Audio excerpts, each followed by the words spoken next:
Imagine standing in the middle of a city, silent, flattened, reduced to nothing but ash and rubble. The smell of burning lingers in the air. The horizon is nothing but blackened ruins, and the sky is eerily quiet. This was Hiroshima, August 6th, 1945.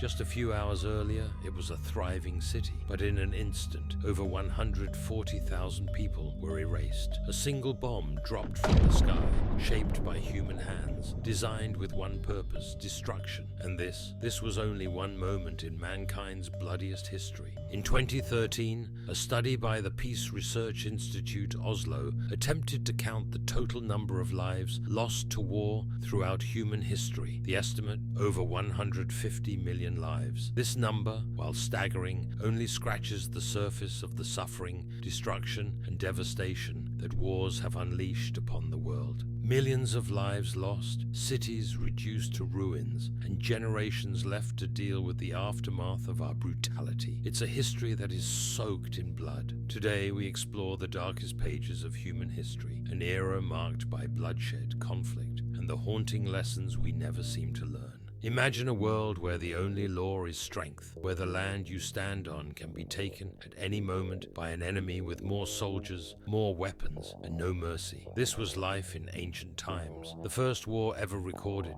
fought between the cities of Lagash and Umma in Mesopotamia. It was a fight for survival. Over a strip of fertile land, thousands would lose their lives. To us, it might seem distant, almost impossible to comprehend, but for those who lived through it, this was everything. The ground beneath them, soaked with blood, was all that mattered. Cities were burned, people enslaved, and lives destroyed, just for a piece of earth. And so, the first war was written in the dust of ancient history, but it wouldn't be the last. The centuries marched on, and so did the armies. In 1274 BCE, at the Battle of Kadesh, the mighty Egyptian pharaoh Ramses II faced off against the Hittites in one of the largest chariot battles ever fought. Imagine thousands of chariots thundering towards each other, men screaming as they crash into battle. Yet, despite the chaos, was no clear winner. Both sides retreated, licking their wounds. How many died that day, never to be remembered? How many families lost sons, fathers, brothers, just to fight for a king's pride? But the fighting didn't end. The Peloponnesian War, a bitter conflict between Athens and Sparta, saw over 100,000 people perish. And for what? Power, dominance, and the belief that one city-state could outlast another. The bodies of fallen soldiers lay strewn across the battlefield, while the cities they fought for crumbled into ruin. When we look at these ruins today, we see history, but for those who lived through it, this was everything. Their homes, their families, their futures, all taken in the name of war. Entire civilizations were reduced to rubble, all because the desire for more land, more power, outweighed the value of human life. My dear fellows, now imagine the sound of thunder, not from the sky, but from the ground, the earth itself trembling beneath the weight of an army unlike anything the world had ever seen. The Mongol horde, led by Genghis Khan, swept across Asia and into Europe with a force so fierce, so terrifying, that entire cities fell to their knees without a fight. For those who faced the Mongols, there was no escape. Some cities chose surrender, hoping for mercy. Others tried to resist, but resistance came at a heavy price. Genghis Khan didn't just defeat his enemies, he erased them. Cities were leveled, entire populations slaughtered. It's estimated that over 40 million people died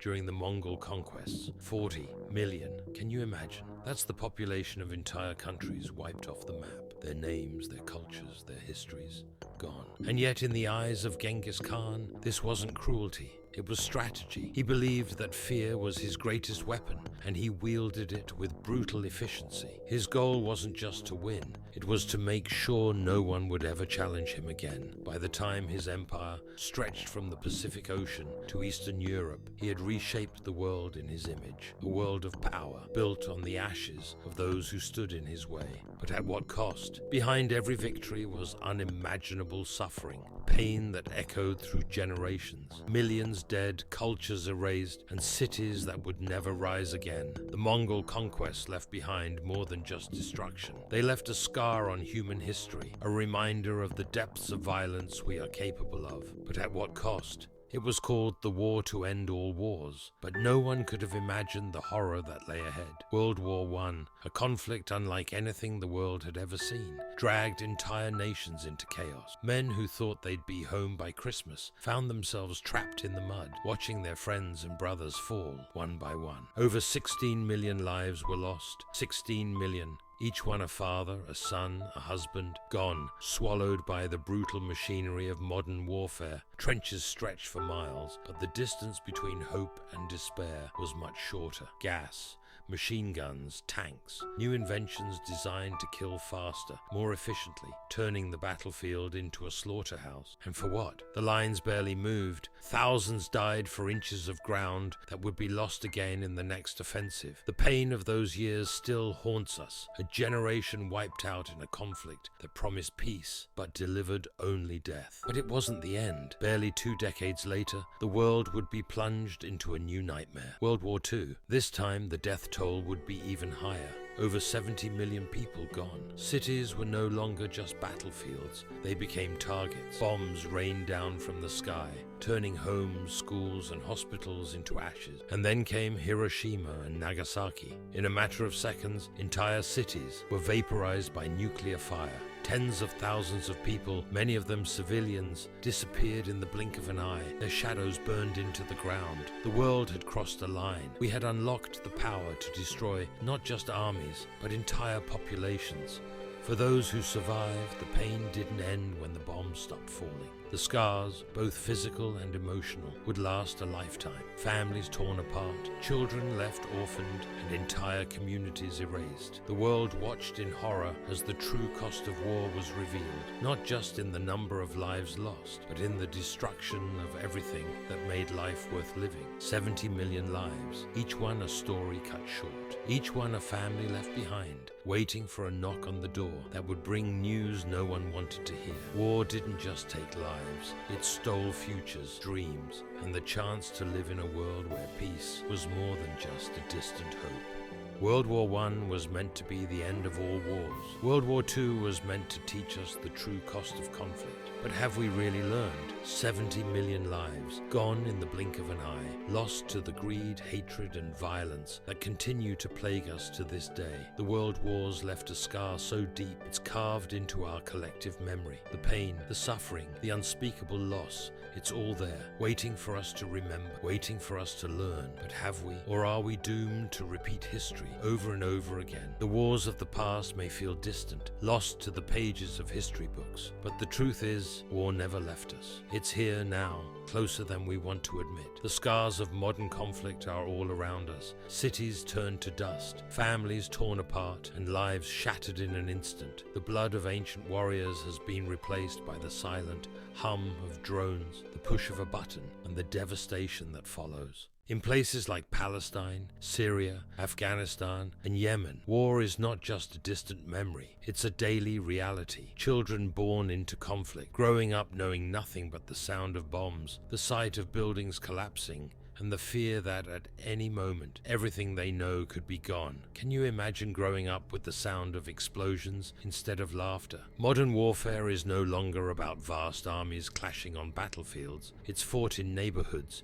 in homes, in places where civilians once felt safe. Hospitals, schools, markets. These are the new battlegrounds. The lines between soldier, civilian blur, and in the crossfire, it's the innocent who suffer the most. Mothers bury their children. Children grow up as orphans, knowing only loss, only pain. And then there are the millions who flee, escaping one hell only to find themselves in another. Refugees displaced from their homes wander the earth with no place to go. Some find temporary shelter in camps, but others never escape the trauma. Entire generations grow up stateless, their identities erased by war. They become ghosts, lost to a world that's too busy to notice. For every bomb that drops, there's a family left broken. A father who never comes home, a mother who can't find her children. The pain of war doesn't end when the fighting stops. It lingers, passed down through generations. A child who loses a parent in war grows up with that hole in their heart, a hole that nothing can fill. That's the true cost of modern conflict, the lives lost, yes, but also the lives that are forever haunted by what was taken from them.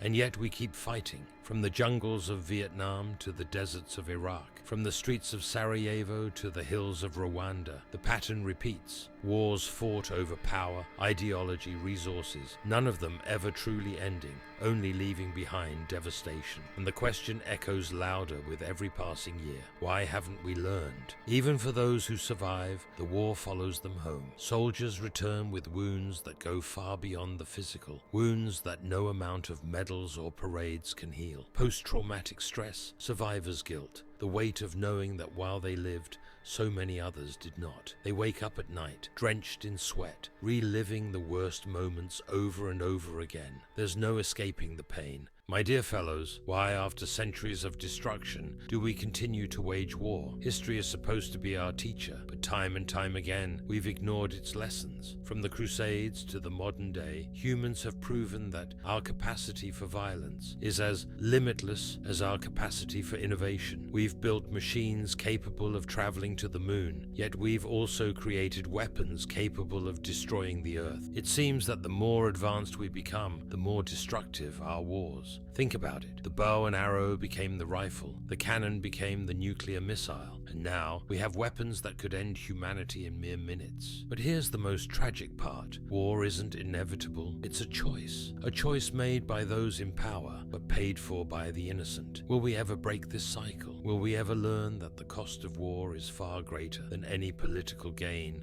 or ideological victory? Perhaps that's the real question humanity must answer, because if we don't, we may just be walking toward a future where there's nothing left to destroy. The bloodiest history of mankind is still being written.